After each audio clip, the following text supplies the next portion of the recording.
Hello everybody, this is the Anime Bro here, and welcome to day 20 of my anime Christmas list. And today we'll be talking about anime number 6, Ieskai Quartet, a story about a group of Ieskai protagonists that live the school life together. Now before this video starts, please like, share, and subscribe for more videos just like this, and come back tomorrow for anime number 5. It is very close to Christmas, and I can't believe I've actually made it this far. And if you really do enjoy this, I really do hope you actually continue to the very end. And now, let's get to the video.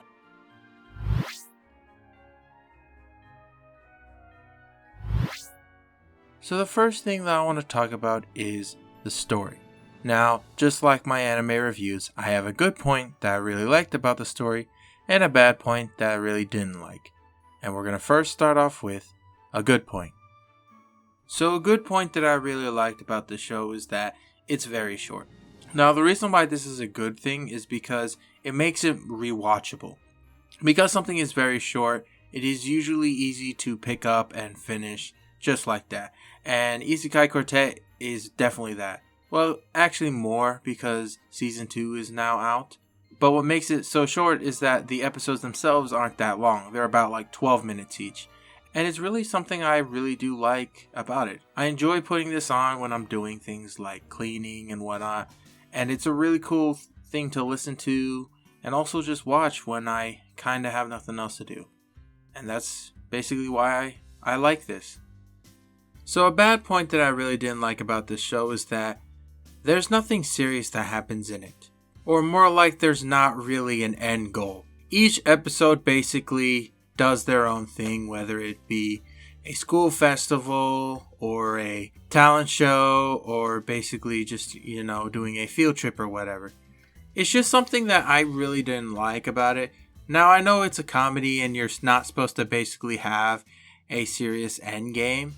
It could also be because this is a spin-off. It's not really its own thing. It's just something that, these characters did during like a downtime and whatever. But that was all I have to say about it.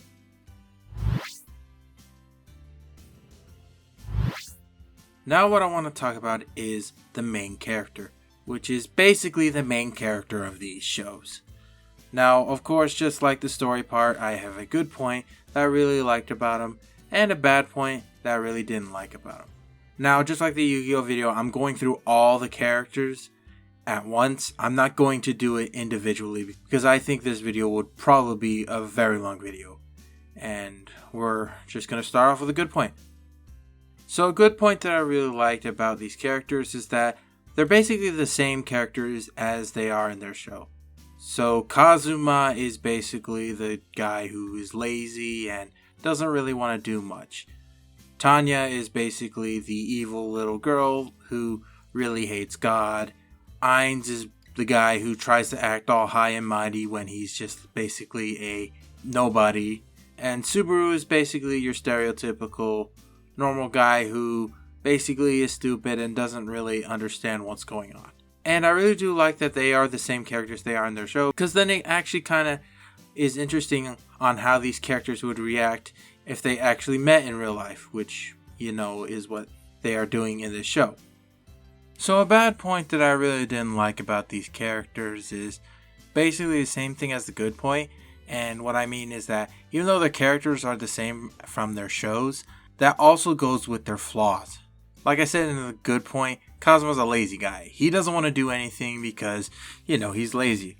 Tanya really hates God, and sometimes that actually kind of makes her crazy and tries to kill many people whenever they call themselves gods or goddesses. Ainz basically acts like he's almighty and stuff, and sometimes when he has to actually show that he's almighty, he probably can't do it because deep down he's still the nobody that he was before he died. And Subaru basically is just like your stereotypical guy who just does things and not really cares about the consequences until after. So even though these guys are exactly the same as their shows, their flaws are still there. And yeah, that's basically a bad point that I have about them.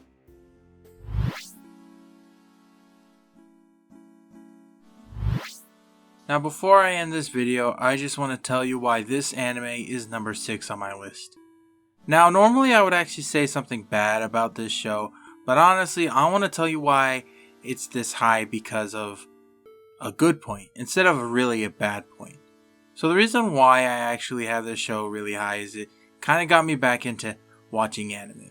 So during the time that this show actually came out, I was actually moving from place to place, and during that time I was watching sitcoms, mostly Big Bang Theory and Friends and all that. And no show really gave me a drive to actually rewatch anime until I watched Ieskai Quartet. And when I really watched it, I really thought this was really funny, and I decided to actually give it a shot. And because of that, I was able to get back into anime and actually make this YouTube channel now. And it's just something I really put high on my list because it's still rewatchable to me, and also I really do like this show. And I'm kind of actually glad that it got me back into anime because I wouldn't be talking about anime with you guys. Alright, and that is the end of this video. If you really enjoyed it, please like, share, and subscribe for more videos just like this. And come back tomorrow for anime number 5. Really excited that Christmas is actually coming up. And as always, I am the Anime Bro, and see you guys later. Peace!